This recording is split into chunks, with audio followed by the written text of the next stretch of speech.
Ya, Assalamualaikum warahmatullahi wabarakatuh. Hello special people.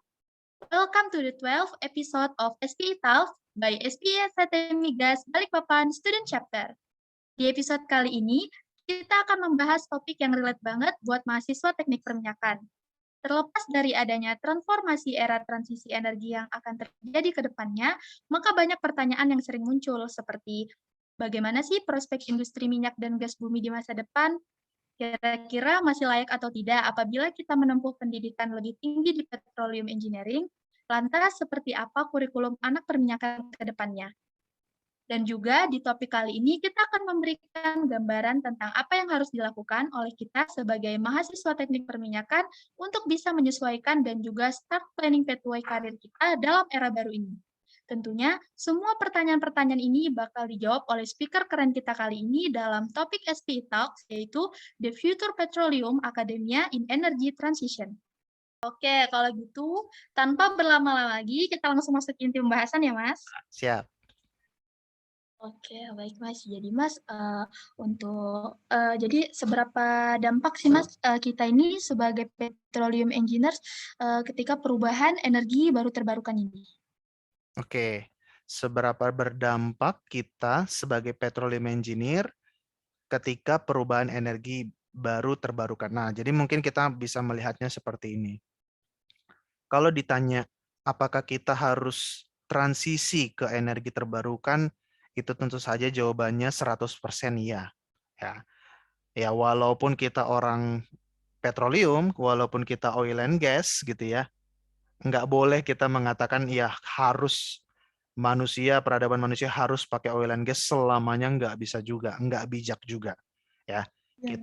Kita melihat eh, apa namanya lingkungan dan lain sebagainya, kita harus satu suara dengan semua orang lain. Memang kita harus ke energi terbarukan. Jadi itu yang pertama, gitu ya.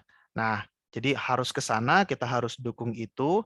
Tapi untuk energi baru terbarukan itu terrealisasi sampai kita eh, tiba di mimpi itu, tentu saja peradaban ini masih harus berjalan, gitu kan?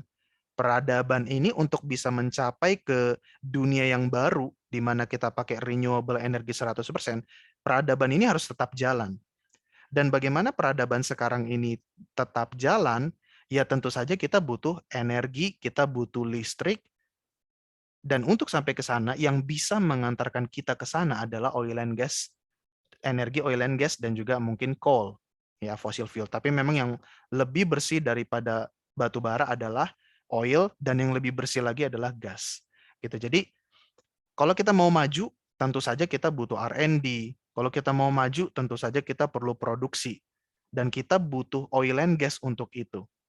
Gimana kita bisa melakukan riset ini itu, bagaimana kita bisa melakukan riset yang bagus untuk wind energy, bagaimana kita bisa membuat riset yang baik untuk solar energy, kalau tidak dengan oil and gas gitu ya. Masa kita mau ngejob di laboratorium untuk penelitian wind energy, masa kita mau melakukan penelitian belajar baik-baik untuk solar energi, tapi kita mati lampu karena nggak ada energi? Nggak mungkin juga kan.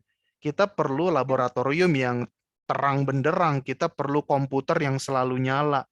Untuk R&D itu bisa maju, penelitian itu bisa maju, listrik itu harus selalu ada. Dan gimana listrik itu selalu ada secara sustainable, secara continue, secara reliable? Ya kita harus percaya ke energi yang reliable.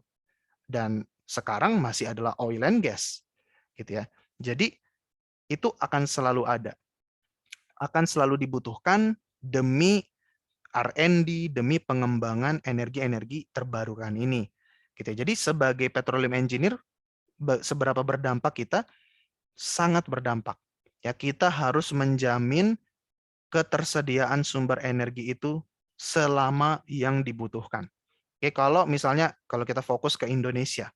Kalau Indonesia, pemerintah, kementerian mengatakan bahwa Indonesia butuh oil and gas sampai 2100, tahun 2100, maka kita sangat berdampak untuk menjamin oil and gas selalu ada untuk Indonesia sampai at least 2100.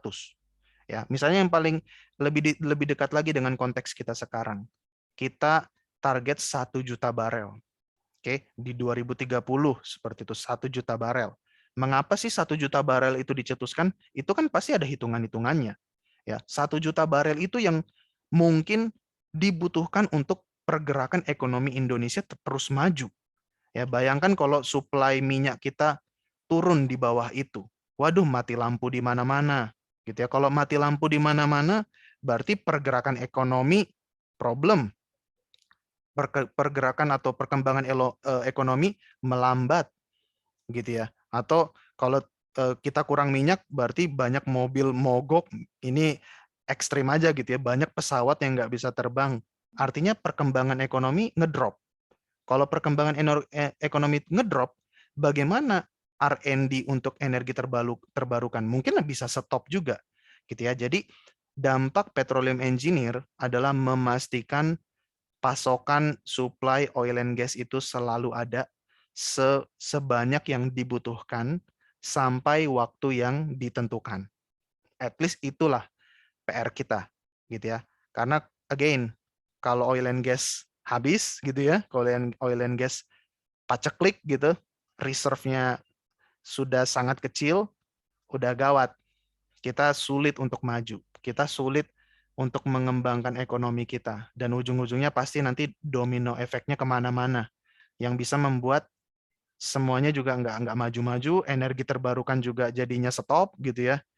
Karena itu. Gitu. Jadi seperti itu dampak petroleum engineer, memastikan supply oil and gas selalu ada sebanyak yang dibutuhkan atau bahkan lebih selama yang dibutuhkan atau bahkan kalau bisa lebih lama dari itu.